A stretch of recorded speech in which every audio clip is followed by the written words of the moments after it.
welcome. Assalamualaikum and selamat datang ke aku punya YouTube channel guys. So lama aku dah tak buat video. So busy sikit kerja. So kali ni dah ada masa. So macam korang tahu lah, Community Shield dah start malam tadi. Arsenal menang bergaya kat atas City. Tapi tu sekejap lagi kita sembang.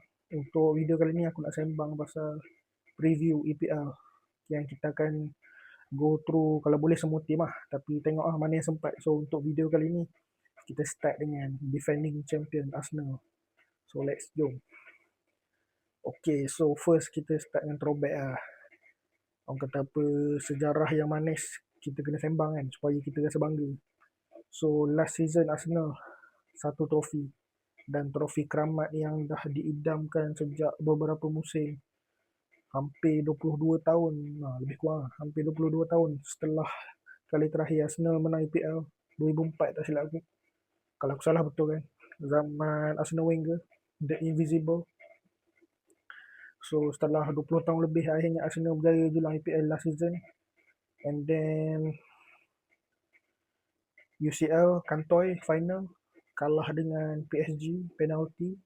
Tapi ya penalti ni 50-50 lah. Dia tak boleh nak cakap kan. And then Carabao Cup kalah dengan City final. Lepas tu FA Cup quarter final. So satu trofi untuk Arsenal last season, digembar-gemborkan kalau kata gaya lah, nak menang quadruple, penyudahnya satu trofi. Tapi okey lah, still ada trofi. Orang kata apa, EPL kan last season. So untuk menjelang musim baru ni, aku rasa ramai nak tahu player-player yang dah disign oleh Arsenal. So kita start dengan transfer in dulu lah. Player pertama yang Arsenal beli untuk season baru ni, Christos Zolis, position left winger, berumur 24 tahun, daripada Greece. Dibeli daripada Club Brugge yang bermain di Liga Belgium lah. Harga pun not bad, 40 juta. So sedikit review lah tentang Zolis. Aku tak nak hurai panjang, cuma apa aku boleh cakap, dia experience. Dia dah pernah main EPL dengan Norwich. So mungkin orang tak perasan, tapi dia pernah main EPL dengan Norwich. And then Norwich relegate, and then dia pergi Belgium. Seorang dribbler yang baik. Maknanya ibarat macam Trossard lah. Ibarat Trossard kan keluar kan. So kau dapat budak muda, gameplay iras-iras lah Trossard. Tak adalah sama 100%, tapi still orang kata apa, complete winger lah. Orang kata apa, modern day winger yang menjadi idaman setiap manager. Laju, boleh dribble, boleh finishing, crossing yang baik, boleh 1-2. So complete package lah.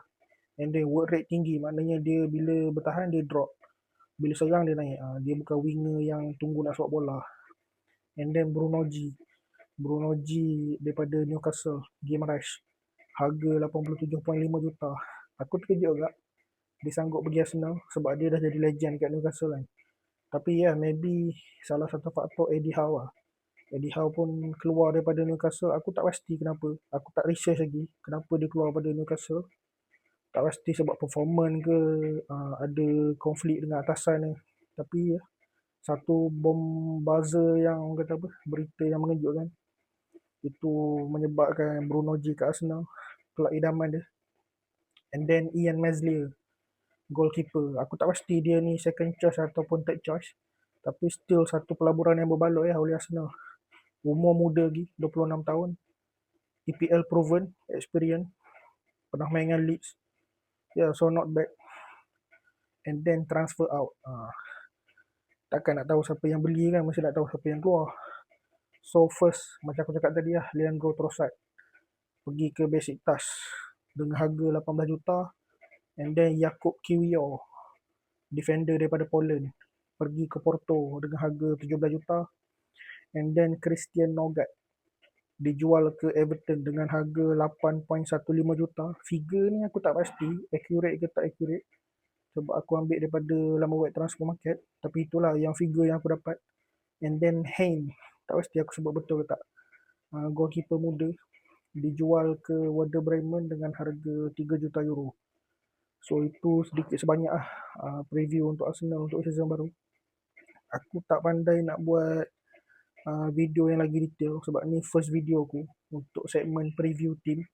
Tapi kalau korang rasa ada benda yang kurang, korang boleh komen kat bawah. So recap settle, last season transfer in pun settle, transfer out pun settle. So yeah, last kita ambil prediction sikit. Prediction aku season baru ni, walaupun aku tak adalah minat Arsenal, tapi aku boleh cakap aku rasa Arsenal akan juara EPL lagi. Sebab pencabar terdekat Liverpool dalam proses rebuilding, coach baru. Liverpool kita akan buat insyaAllah next video. City kau boleh tengok malam tadi terumbang-ambing. So pencabar Arsenal aku rasa boleh jadi MU lah. Prediction aku untuk season baru, Arsenal akan champion EPL. Tapi bukanlah champion jalan mudah, kau akan ada pencabar. Tapi aku rasa pencabar dia akan jadi MU. So itu untuk EPL lah. UCL aku tak berani cakap. Maybe semi final. Kalau boleh final sekali lagi miracle. Tapi takkan champion. And then Carabao Cup, ambil lah Carabao Cup semi final ataupun final lah. Sebab Carabao Cup ni tim besar tak kejar beri sangat.